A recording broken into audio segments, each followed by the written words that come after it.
Alright, we are going to be making a kimono bubu. This is a kimono bubu. Measurements needed are shoulder, bust, hip and full length. So you already know when you are making a kimono bubu, anything that concerns kimono bubu, the shoulder and the sleeves are cut together. So for this person, I'm making this for a client. Our full length is 58. I've already cut out my full length. Then we are taking the bust measurements. I want this video to be short as possible. So the first, I'm taking a shoulder measurement and a sleeve measurement. So how did I take a shoulder and sleeve measurement? At the middle bone, that's the middle bone of our spinal cord, I measure from that middle point of the neck to our sleeve length. So what I have there was 20 inches. So what I have there was 20 inches. So I will mark my 20 inches like so. Can you see? I mark my 20 inches from the center of our neckline to the end of our sleeve is 20 inches. So it means I took the measurement of our shoulder and our sleeve together. Is that taken? Then the next thing that I'm going to do is just to mark our neck width. Our neck width is 4 inches, while the neck depth for the back is 1.5.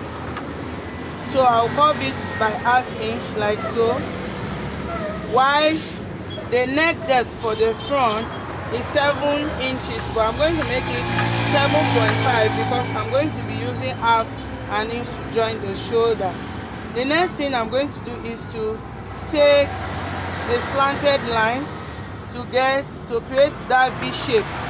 It's a bubu kimono, like I said. This bubu kimono is coined out of the kimono jackets, kimono gowns, okay? So once that is taken, the next thing I'm going to do is to take the shoulder slope. So because it's a bubu dress, I'm using 2 inches to create my shoulder slope. So I'll slope my shoulder like so. Then the next thing that I'm going to do is to take the armhole depth. The armhole depth is 10 inches. Remember, we are going to be joining the shoulder. So I just like to make it 11 inches for ease on the sleeve. Then on that line, I'm going to be taking on that line that I took, on that very line that I took my sleeve depth, my armhole depth for the opening of the sleeve. At that point, I'm going to mark my bust measurement. So our bust is 34. Divide by 4, I have 8.5. So this is 8.5 right here, okay? Then from our shoulder to our hip line, is 26. Shoulder to our hip line is 26. Shoulder to our hip line is 26. So that is where I'm going to be marking our hip measurement. So our hip measurement is 36. Our hip measurement is 36. So on that hip line, I will take our hip measurement. So 36 divided by 4, I have 9 inches. Okay? So you connect this to meet this, just like this. It's very simple. So you take this measurement all the way down. If you want it like a bit freer at the down, you add 1 inch. So instead of 9 inch, I'll make it 10 from here down, so that you have that fullness. So I'll take it 10 inches down. Then I'll add my seam allowance. So I'm going to be adding an allowance of 3 inches because this person wants it to be free. So when I'm shaping, I will shape it with 1 inch so that there will be ease on this kimono dress. Okay, so I've marked my seam allowance on the way down. Then on this point, you know, it's not going to be a sharp edge, so I'll come down by 1.5 inch. Then from that point, I'll create my curve to the sleeve like so. Create a curve to the sleeve like that. So once that is done, then now we'll move to the front piece. The front piece, after we take out the neck, we need to open this up. So what will I do?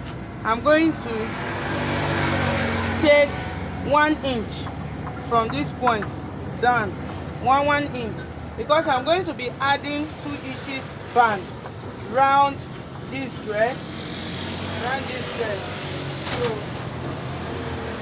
So I'm going to, that's what I will do. So from here now, I will just cut this like so. So first, we are done with our drafting, then we are cutting out. So first I'll cut the front neckline and the back neckline together like so. Then I will also cut my sleeve length, my shoulder slope, sorry. Then cut out the excesses at my sleeve area. Then the next thing I'm going to do is to cut out the excesses like as you see me doing, like this. Okay, as you see me doing like this, so I'll cut it all the way down. So you cut it out. Once you cut it out like this, the next thing you are going to do is to take out the back from the front. So we are done with the business